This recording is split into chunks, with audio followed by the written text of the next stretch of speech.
Afternoon features here, we have a fireside chat with Jeremy Howard, founding researcher at Fast AI, and he'll be in a conversation with Forbes reporter Anna Tong. So please, warm welcome for both Jeremy and Anna.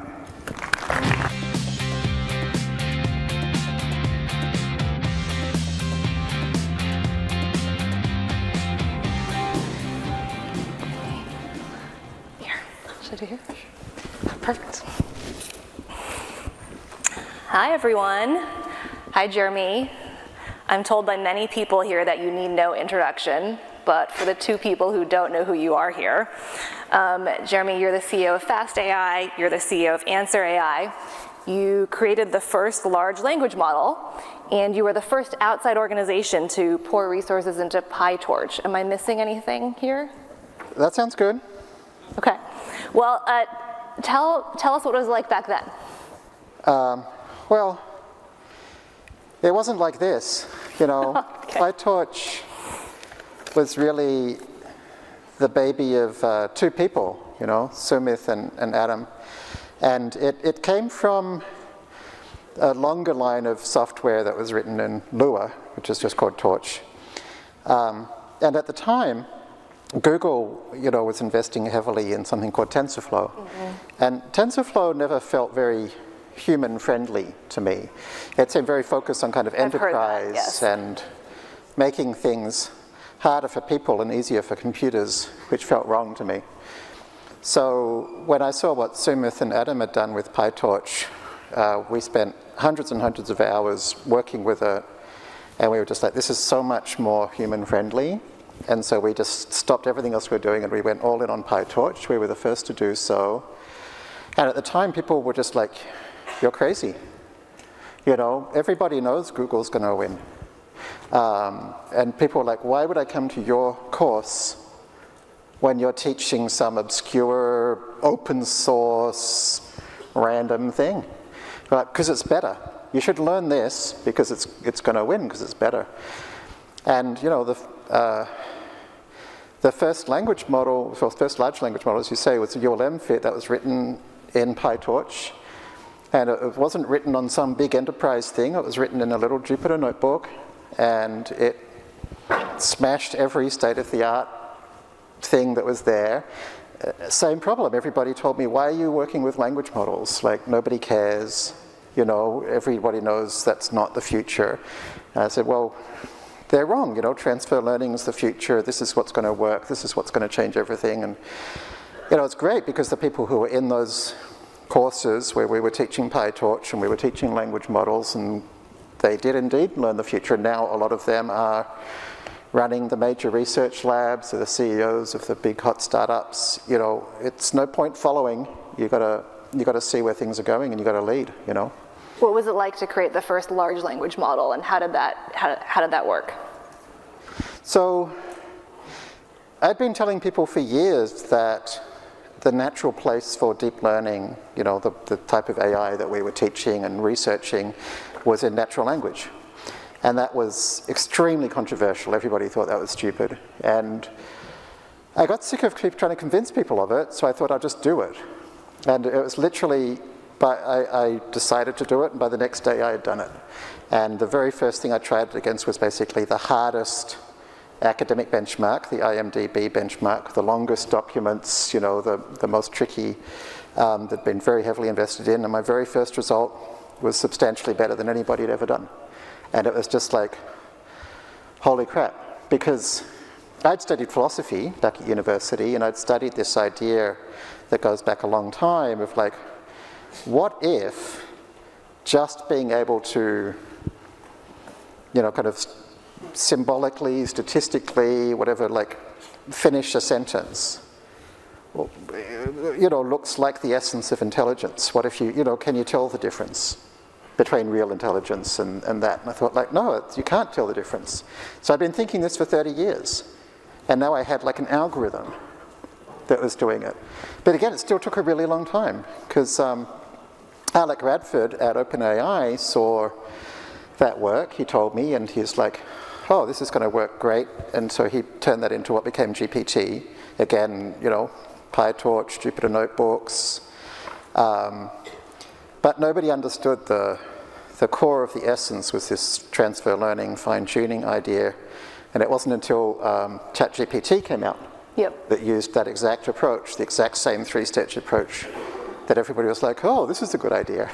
So it takes a long time for an idea to, you know, percolate. Yeah, for sure. So we've established that you are contrarian. So let's get into some of your current contrarian takes. So I think, you know, today we're hearing AI agents, AI agents, AI agents. Everyone is saying the future of AI is for AI to do everything for you. What do you think of this? Do you think that's a good thing or a bad thing?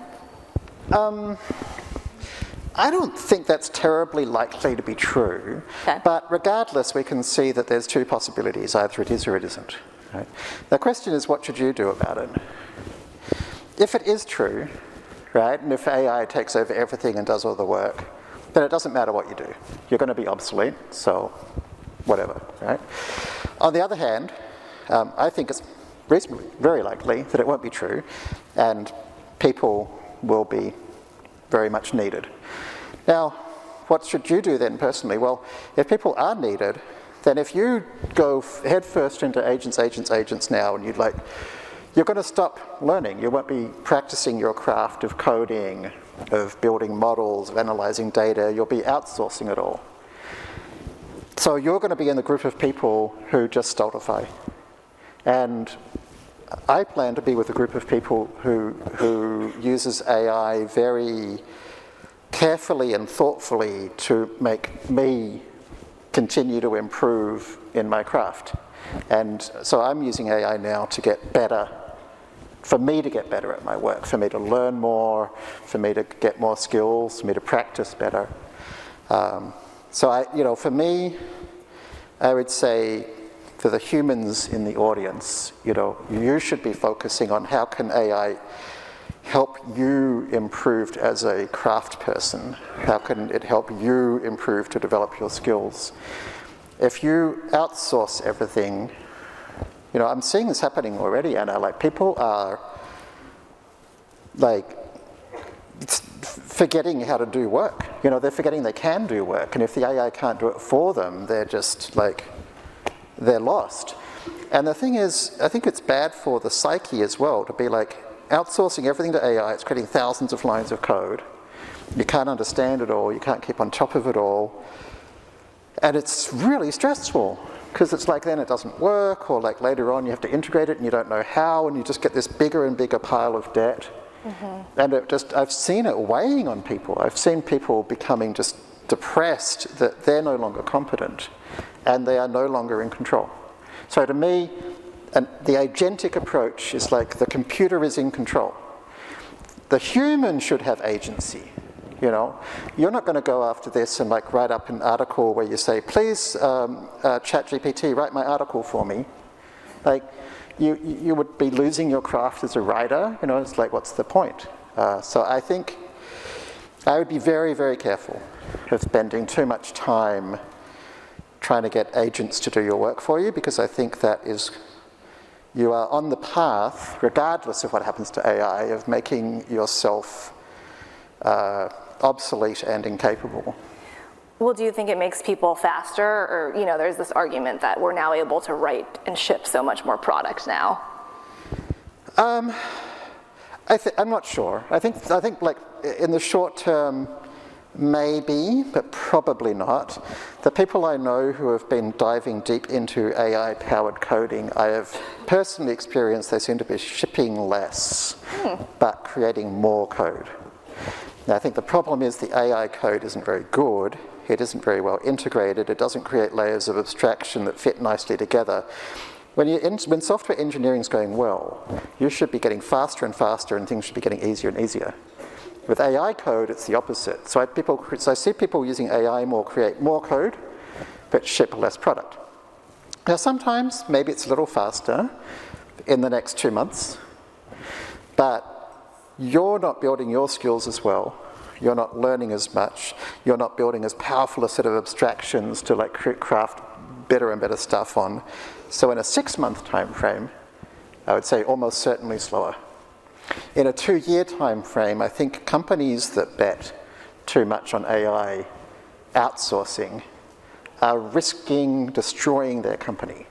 Because I think in 2 years' time, they're going to be looked back and be like, wow, in the effort to get a quick 2-week result here, we destroyed our competence as an organization to create things that last. So how should we be using AI? Maybe to check our work or to ask questions, or how are you using it?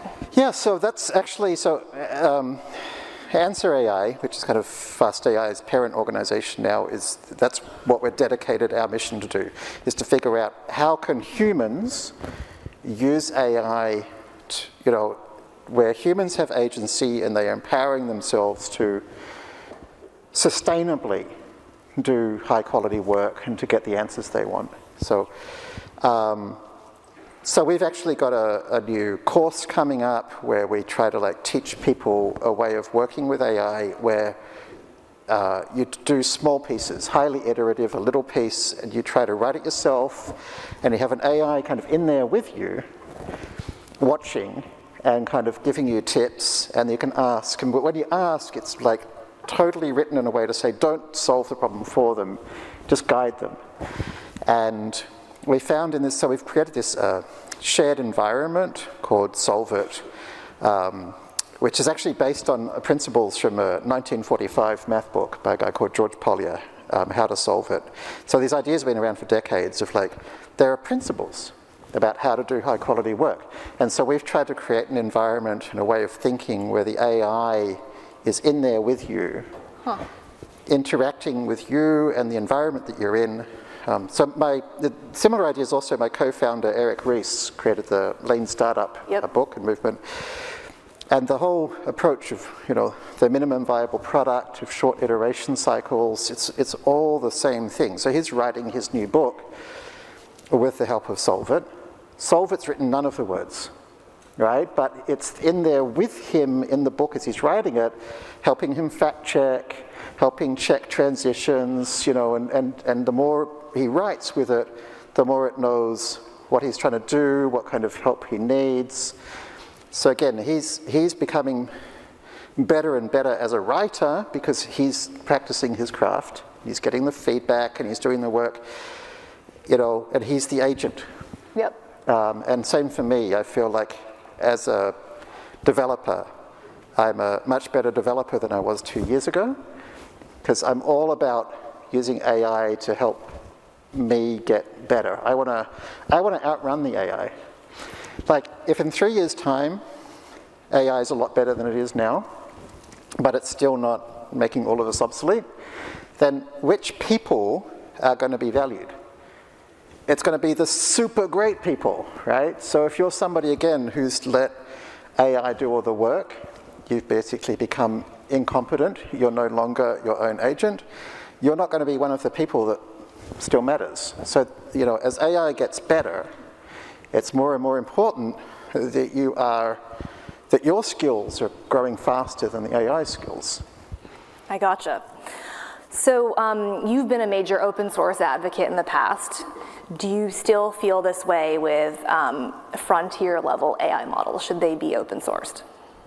Yeah, I mean, I never used to be a particular kind of radicalized open source advocate or whatever. I mean, I used it a lot. I loved it. Fastmail, which was one of my earlier companies, big email provider that lots of you probably use.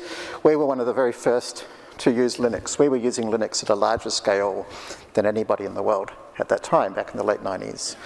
I've always felt like open source is, the right way for the global community to advance our software capabilities.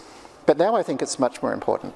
AI is now a source of power in the world. It's becoming an increasingly important source of power. There have been many times throughout human history where technology has created power, various types of technology, everything from the printing press through to, technologies like effective education or writing.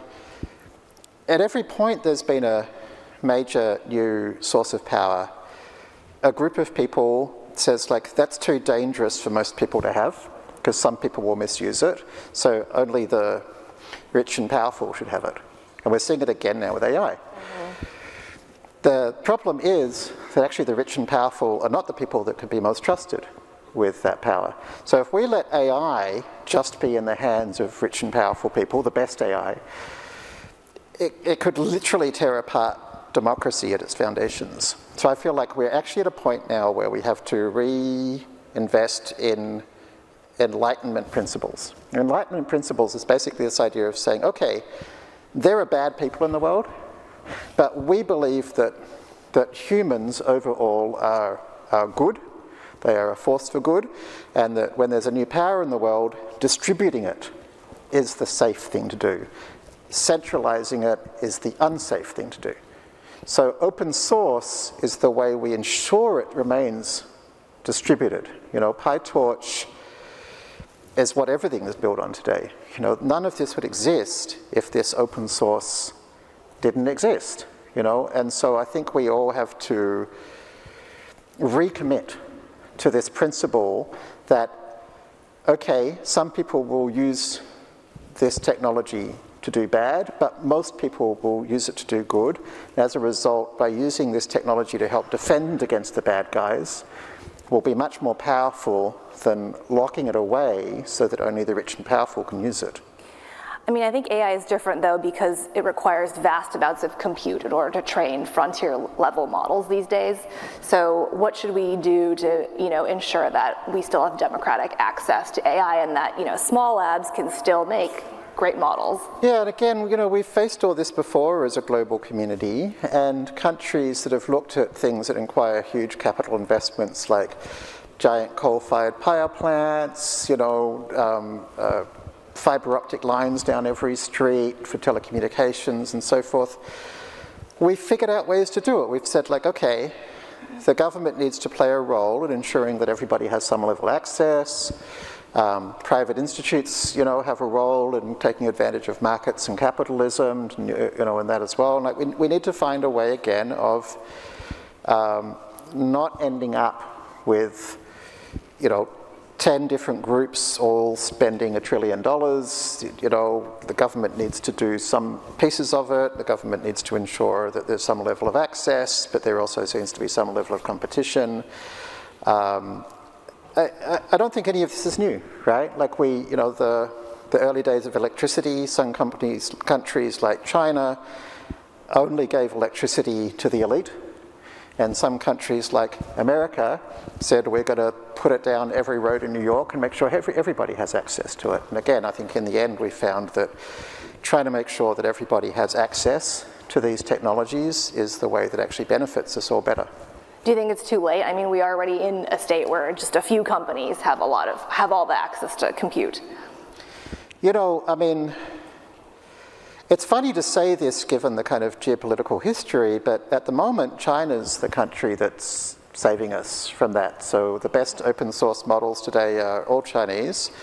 I don't find this particularly surprising because, you know, having spent quite a bit of time in China is a very, you know, the system there really invests in computer science and in math, and a lot of people believe in openness. So that's been very important, but I also think yeah, it'd be great to see America turn things around. The one company actually that has stood out head and shoulders above the others, in fact there's two. One is Meta, right, the creators of PyTorch, and the other is NVIDIA, who just in recent months have created some of the world's best models, and they are open source and they are openly licensed. So no, I don't think it's too late. I think there are some pioneering companies that are showing the way. Great, so final question for you. What's something you're really excited about in the next year that you think will be enabled by AI, or a couple things you're excited about? I mean, I'm honestly really excited about the work we're doing. You know, I feel like we've discovered a way to work with AI that is deeply human, deeply supportive, and is the very opposite of grind and vibe coding and agents, you know. And it's small iterative steps where the, you know, humans and the AI are kind of in the same canvas working together, and the focus is on improving the human capabilities. So I'm sure a lot of people in the audience have done the Fast AI courses in the past. We're going to have a new Fast AI course next year, which will be large language models and deep learning for coders.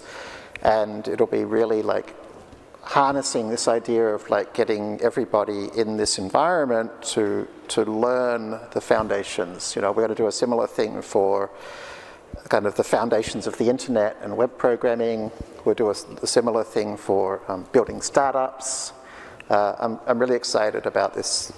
You know, I feel like we've discovered something important here at a really critical time of how to work with AI in a way that supports humans rather than replaces them.